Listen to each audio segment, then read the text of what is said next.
Interested people watch obsessed people change the world. Kobe Bryant was not interested in winning championships. He was obsessed. If you really have an obsession to figure it out, you will figure it out. Look in the mirror, motherfucker, it's you versus you. An obsession comes in the small details that nobody pays attention to. Because our obsessions become our possessions. You hear this all the time, don't sweat it. The 1%ers, the 0-1, they sweat every single detail. I'm obsessed with it. The winter bus. What you obsess about most regularly, you will eventually possess in your life. You have to be obsessive. You have to be obsessive. You have to be addicted. You have to be disciplined. The key there is you. Winning requires you to be different, and different scares people. It's never enough. Nothing great is going to come without you having to deal with adversity and pain tolerance. The price you will pay for not winning is infinitely greater than the price you will ever pay to win. It's everything, and it's in the details. If I can do it, why can't they? You gotta fight like FING hell. And if you want a thing, get it. Bad enough to go out and fight for it. So ones that can fight, the ones that come back, those are the ones that succeed. Those are the icons. Paradise starts in hell. And if you simply go after that thing that you want, greatness, you earn greatness. I don't care how you get there. Goals to one period.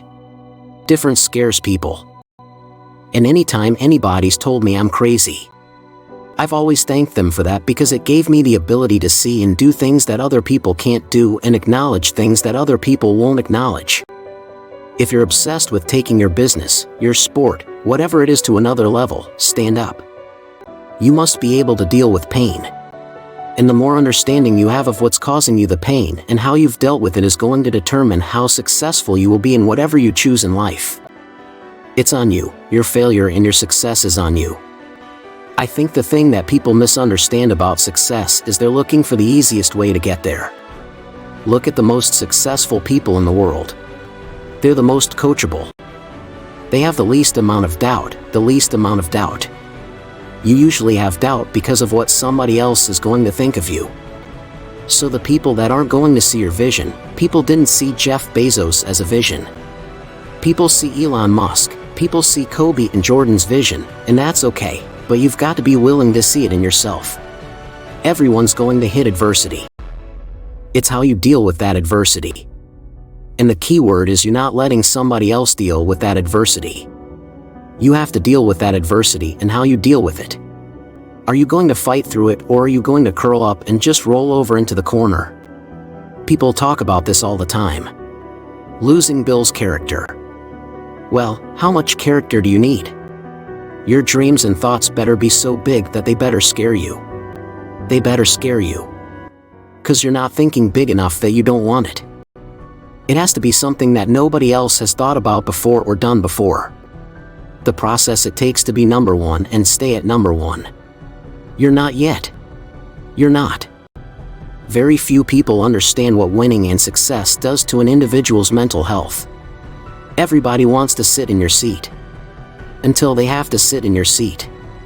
But it takes a special individual, and there's very few people that can do that. I always say this, the most driven individuals, they live a life for many years in certain times without balance. Everybody strives for balance, balance, balance. And in order to be that obsessed with something over and over again, there's going to be times where things are going to be out of balance. It's just it. You can't be the best at something and try to balance everything else around your life. You don't find balance, you create it. And it's different for every individual out there. The balance I've created may be completely different than the balance you've created. And there's certain times in your life that the scales are definitely going to be weighing towards one side more than the other. In early part of Kobe's career, there was about basketball and winning. And towards the end of his career, it became less about winning. It was still about basketball, and it became more on spending time with the family.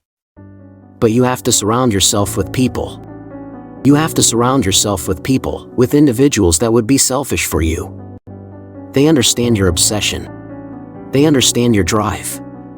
They understand your attention to detail. Make sure you're all in. Your obligation to yourself to be the best, to achieve the highest level, has to be greater.